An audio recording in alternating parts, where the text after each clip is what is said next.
Luar biasa. Mungkin teman-teman frater itu lihat saya bingung. Kok ada frater yang kayak orang Arab tiba-tiba datang ke sini, terus tiba-tiba membuat misa perdana imam baru, entah jatuh dari pohon atau dari mana. Saya ini ke sini sebenarnya itu adalah satu niat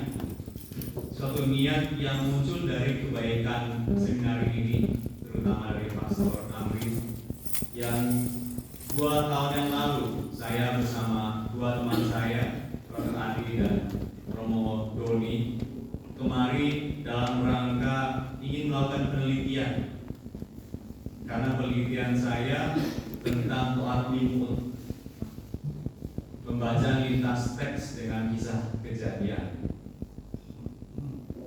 Sampai saya bisa di sini juga karena kebetulan ketika saya kuliah di FTW, teman angkatan saya adalah mahasiswi dari alumni seminari juga yang sekarang menjadi dosen di De La Salle, namanya Anita Waro.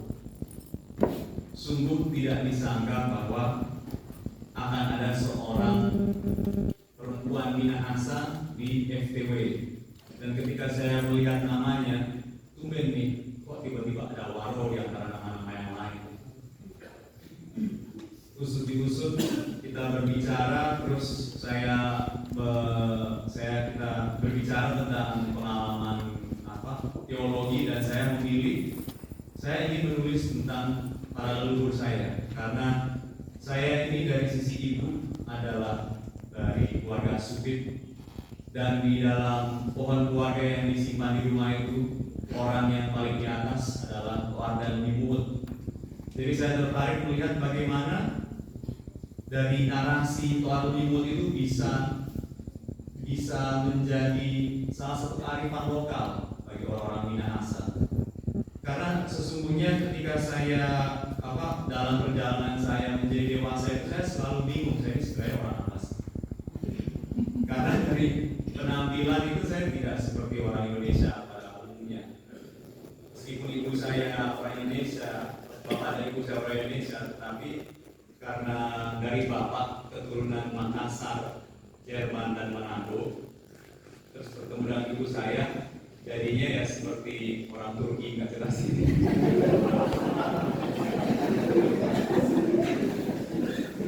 Jadi pergulatan tentang identitas saya itu selalu menjadi salah satu bagian dari pembentukan diri saya sebagai orang dewasa. Saya karena ayah dulu bekerja di perusahaan minyak, bukan minyak goreng, tapi minyak tanah, punya tanah bukan ya, bensin. Ya, jadi kami hidupnya tuh berpindah-pindah gitu. Jadi awal hidup saya itu sebelum saya lahir pun bapak dan ibu sudah tinggal di Arab Saudi, pernah tinggal di Abu Dhabi, dan saya lahir kemudian saya dibawa ke Oman. Untung saya tidak jadi orang Oman gitu. Jadi hanya dari mungkin 4 bulan kami pindah ke India. Jadi masa kecil saya itu di India selama 6 tahun.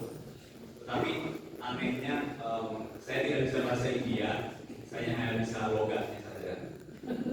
Tetapi di India itu saya sekolah di sekolah Amerika, sekolah yang dimiliki oleh kedutaan Amerika, sehingga bahasa pertama saya itu bukan bahasa Indonesia tapi bahasa Inggris. Cuman kalau mami Bang Veto masih pakai bahasa Manado. Jadi saya itu menjadi bahasa Indonesia bagi saya itu masih saya baru kembali ke Indonesia tahun 92 dan masuk ke sekolah internasional. Jadi identitas saya itu sebagai seorang Indonesia itu masih sedikit, ya saya kurang bisa menempatkan diri, apalagi karena saya memutuskan untuk sekolah di Kanada ketika SMA. Jadi saya di Kanada selama 3 tahun karena ada program tukar pelajar di sana. Lanjut ke kuliah di Amerika. Saya di Amerika sebenarnya ketika kuliah saya tidak tahu saya mau jadi apa. Tetapi saya mencoba untuk merasakan sebenarnya itu diri saya itu inginnya apa sih. Jadi dari kerinduan itu saya tiba-tiba bertemu dengan seorang antropolog yang anehnya orang Amerika ini bisa mengetahui bahwa saya ini orang Indonesia. Saya juga bingung bagaimana bisa, mungkin dari namanya atau bagaimana gitu. Tapi mungkin karena dia seorang ahli antropologi, dia bisa menerka ibu saya dari mana. Dan di sanalah mungkin bibit panggilan saya untuk masuk Serikat Yesus mulai ada. Saya di sana selama 4 tahun aktif dalam kegiatan ministry, tetapi lebih aktif lagi di kegiatan sosial. Jadi kampus saya, kampus Yesuit, bersama Romo Kun, Romo Nardi, dan Father Garrett. Saya bersama Father Garrett itu sering ikut dalam kegiatan-kegiatan sosial. Jadi ketika ada badai Katrina di bagian Amerika bagian selatan, kami ke sana untuk membereskan puing-puing, rumah-rumah yang hancur. Kemudian kami juga ke Amerika Tengah di sebuah kampung kecil di negara Belize, dan di situ kami membangun sebuah gereja yang anti badai. Jadi setiap angkatan itu mengerjakan bagian yang lain. Jadi pertama fondasi, terus mulai rangkanya sampai selesai. Jadi sebuah semangat pelayanan yang sangat aktif, yang dimana anak-anak mahasiswa itu sangat antusias, bahkan untuk bisa ikut dalam program-program sosial seperti ini sampai ada waitlist gitu. Dan anehnya sebelumnya saya belum begitu tahu Yesus itu sebenarnya apa. Saya hanya tahu imam Yesuit itu adalah dulu ada imam yang memberkati pernikahan bapak dan ibu saya. Nah, tapi memang lucunya, ibu dan bapak saya ketika menikah, ibu saya sangat terkesan pada Romo Yesuit ini, karena dia itu orang yang sangat baik dan sangat melayani.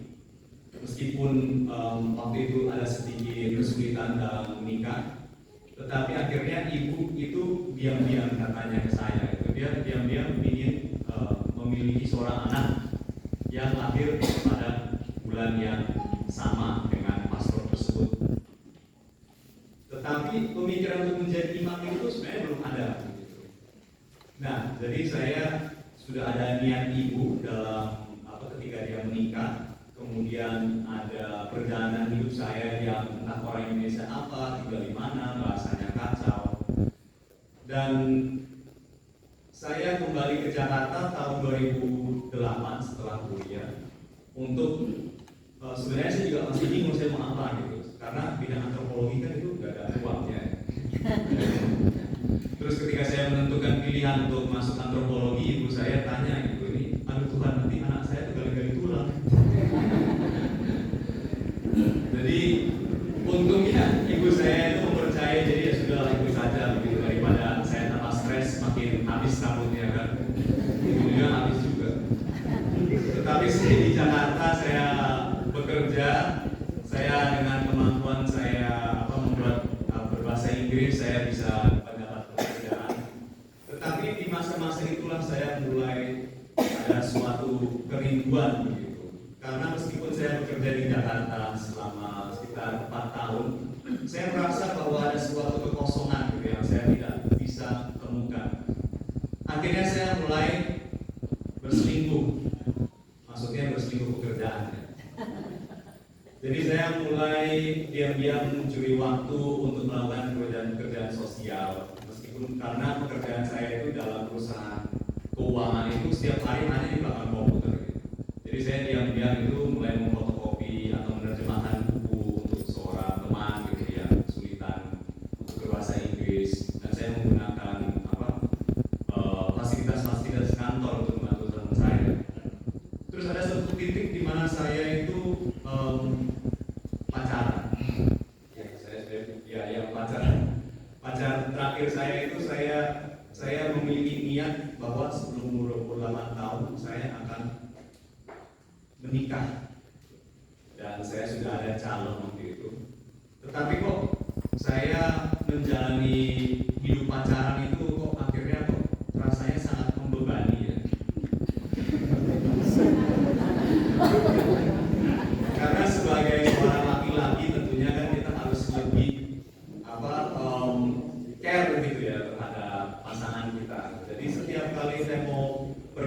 pacaran, itu saya melakukan preparasi yang mungkin agak berlebihan atau tidak tahu bagaimana.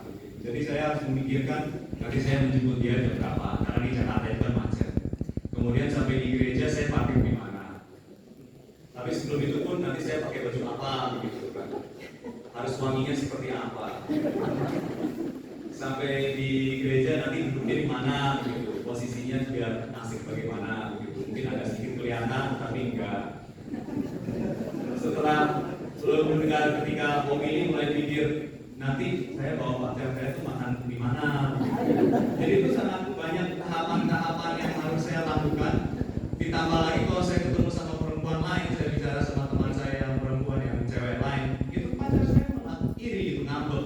Jadi kayaknya kok kayaknya kayak gini sih, kayaknya nggak bisa.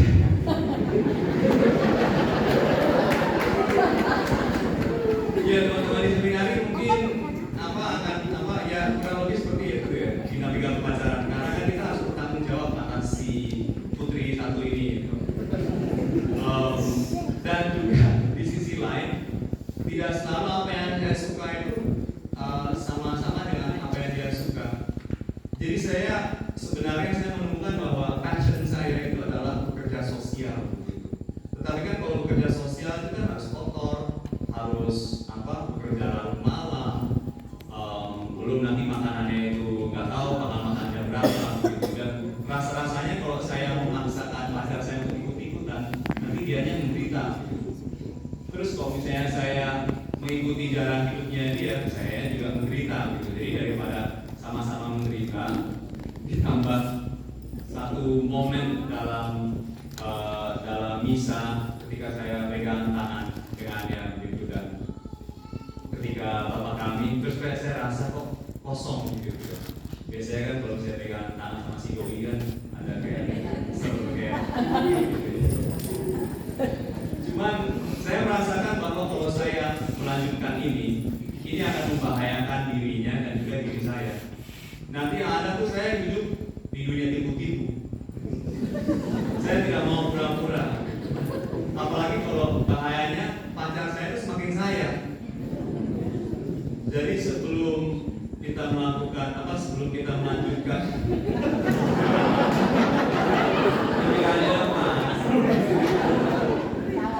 jadi sebelum menjadi semakin dalam begitu ya, semakin serius untuk berbicara tentang pernikahan, saya memutuskan untuk memutuskannya. Jadi dalam masa-masa itu saya memilih untuk putus dengan dia sebelum Lebaran. Kenapa Lebaran? Karena supaya dia itu dalam masa liburannya itu dia bisa mungkin nangis. Supaya dia tidak mengganggu pekerjaannya, mungkin itu agak tega. Tapi saya kasihan kalau saya putus pasti harus kerja, nanti dia nggak bisa bekerja. Jadi mendingan diputusin pas dia liburan. Jadi pas dia liburan supaya dia bisa. Tapi singkat cerita, saya melihat bahwa memang panggilan hidup saya ini adalah untuk menjadi seorang pelayan orang-orang yang bermarginalisasi.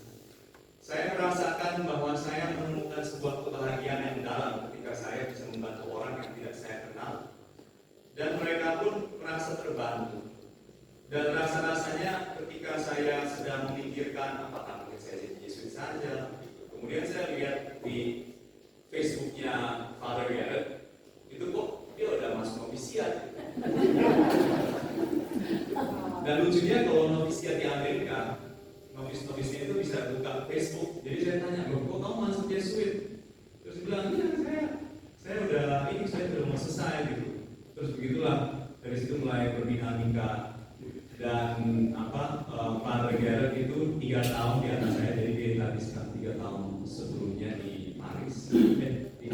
Dia kontaknya di Paris, dan di Amerika sekarang dia bertugas untuk melayani mahasiswa-mahasiswi di University of Bethlehem, di Bethlehem University di Palestina. Dan karena dia sangat ingin dekat dengan murid-muridnya, ingin memahami dinamika internal dia, makanya dia itu harus belajar bahasa Arab. Dia setiap hari dia itu review pakai bahasa Arab, dia membaca, setiap hari dia latihan juga untuk menghafal kata-kata baru dalam bahasa Arab. Jadi saya sebenarnya juga melihat Brother Gary ini, kayak itu saya juga semakin berkobar gitu, saya semakin berkonfirmasi untuk menjadi seorang Yesus. Dan saya memutuskan untuk masuk ketika Romo Kuntoro Adi. Jadi malam sebelum pernikahan kakak saya, Romo Kuntoro Adi itu yang mempersembahkan misa. Dan pada malam sebelumnya saya menimbang-nimbang dan paginya saya bilang nih, Mam, kalau kita jadi pastor bagaimana? Kemudian tak mungkin dia sedang lemas karena anaknya mau nikah atau bagaimana. Dia bilang, ya kalau misalnya dari rahim mami bisa melahirkan seorang pastor, ya terberkatilah rahim mami begitu.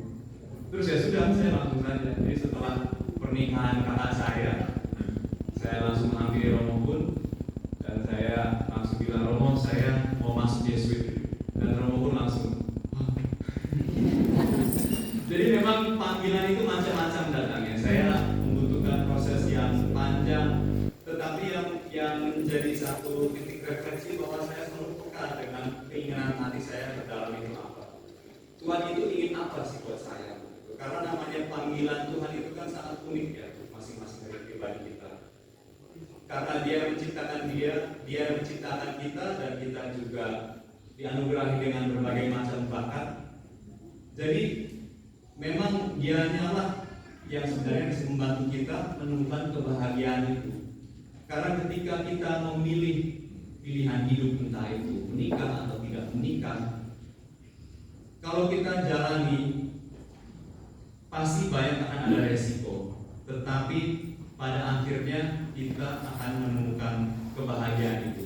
Kita bisa melihat bagaimana dalam suka dan duka itu justru Tuhan memberikan kita kesempatan untuk menjadi semakin bijaksana dan pada akhirnya menjadi pribadi-pribadi yang dapat memancarkan cinta kasih Allah di dunia ini. Dan semoga peristiwa pada malam ini saya bisa mendapat beberapa calon ya, kami bisa mendapat mungkin ada calon dari seminari Pineleng untuk mendaftar Serikat Yesus. Amin. Seminaris terakhir yang mendaftar dari Pineleng itu Pater Tandean ya. Oh tidak, dari Manado tapi asal dari Manado. Kalau dengar kabarnya itu dia ingin menjadi Yesuit, lalu dia nekat naik kapal masuk novisiat. Nah, jadi semoga mungkin teman-teman seminaris itu tidak perlu nekat untuk naik kapal, tetapi sekarang bisa langsung hubungi kami ya, promosi panggilan Serikat Yesus. Mohon maaf, saya numpang iklan. Lucunya saya bisa di gereja Tata Aran, terus salah satu headline-nya itu setelah 104 tahun akhirnya ada seorang Yesuit keturunan Minahasa. Jadi semoga kita di Serikat Yesus ini, katanya ada julukan Serikat Yesus itu Serikat Jawa. Tetapi pada kenyataannya kita sekarang semakin beragam. Kita sekarang itu kita sekarang ada 2 novis dari Flores ya, Mataloko, dan ada 2 seminaris juga dari Medan. Jadi memang kadang-kadang mungkin kita kelihatannya itu agak seram atau mengintimidasi, tapi sebenarnya ya kayak ini lah, sama begitu sama para pastor pada umumnya. Tetapi memang yang harus dipilih adalah apakah saya bisa menghidupi spiritualitas Ignatius Loyola. Jadi demikian pesan sponsor saya. Dan mari